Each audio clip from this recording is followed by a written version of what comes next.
Morning, this is day 19 of post-procectomy, aka Barbie butt or APER surgery.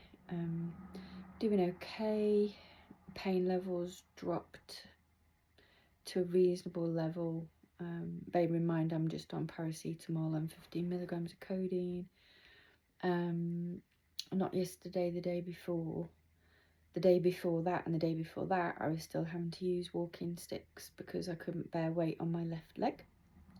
So waking up, being able to waddle / potter easier was much better for me. I am sleeping around the medication schedule overnight, so I have codeine at 10 p.m.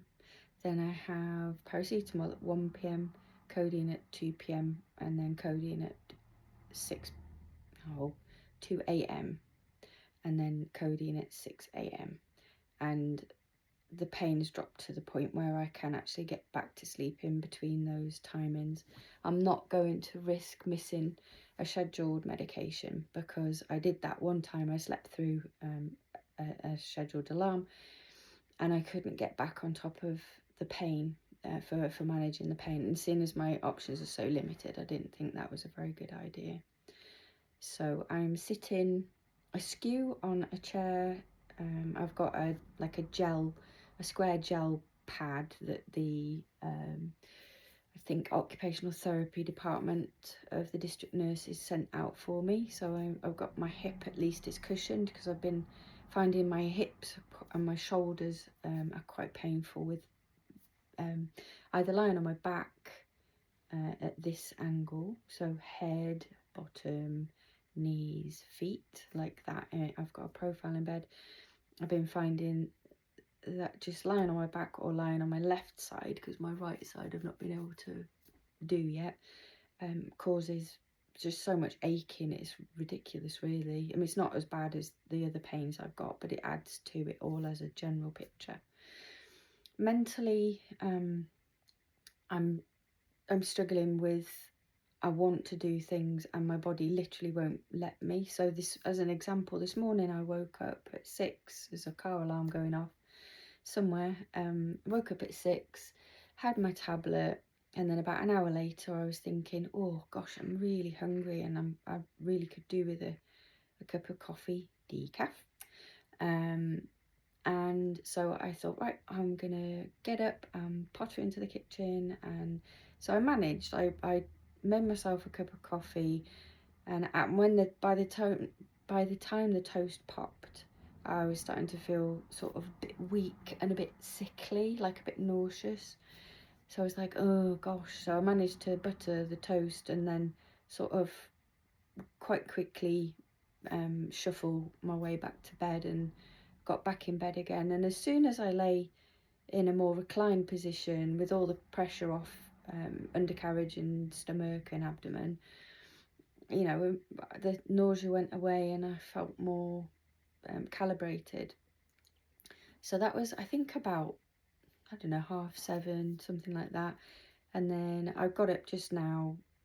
The sun's out, it's really quite nice. It's a lovely March morning.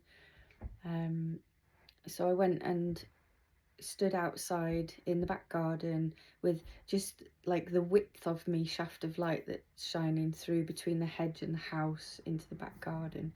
I went and stood and got, I'm going to say, 3 minutes of sunshine on my face. But do you know what? That's 3 minutes of sunshine I couldn't have done yesterday, and I couldn't have done the following 2 3/4 weeks before. So that was nice, lovely, listening to the birds singing and breathing deep breaths of fresh air. So that was lovely.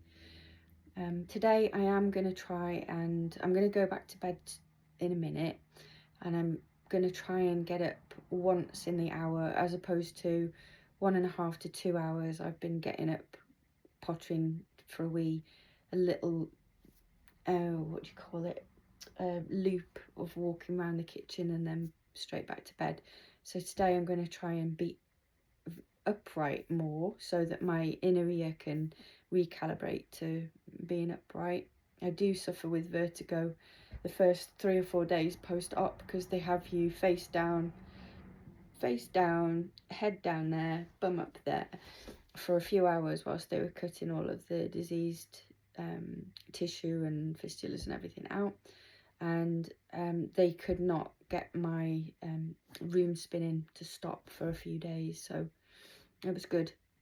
They managed to figure that out. By day 4, they put me on a medication, I think 3 times a day, buccal Stemetil, which I was told, because I've got a heart condition, that I couldn't have Stemetil, but actually I was completely fine, and they made the decision. They couldn't do anything with me, because if I moved my head even an inch one way or the other, it was spin city and throwing up. So that's all sorted now, that's all in the past, but it's stuff that I'm going to have to process at some point. What else? I would recommend, if you have, like myself, if you've got limited pain options, I would recommend having something like 2 walking sticks or 1 walking stick, because I didn't anticipate or know that sometimes there's a nerve that runs through the pelvis that can become inflamed, and I didn't know that that could cause so much pain when trying to bear weight. So yeah, I recommend that. I'll come back with a whole list of things I recommend for post-op recovery at a later date. All right, bye bye.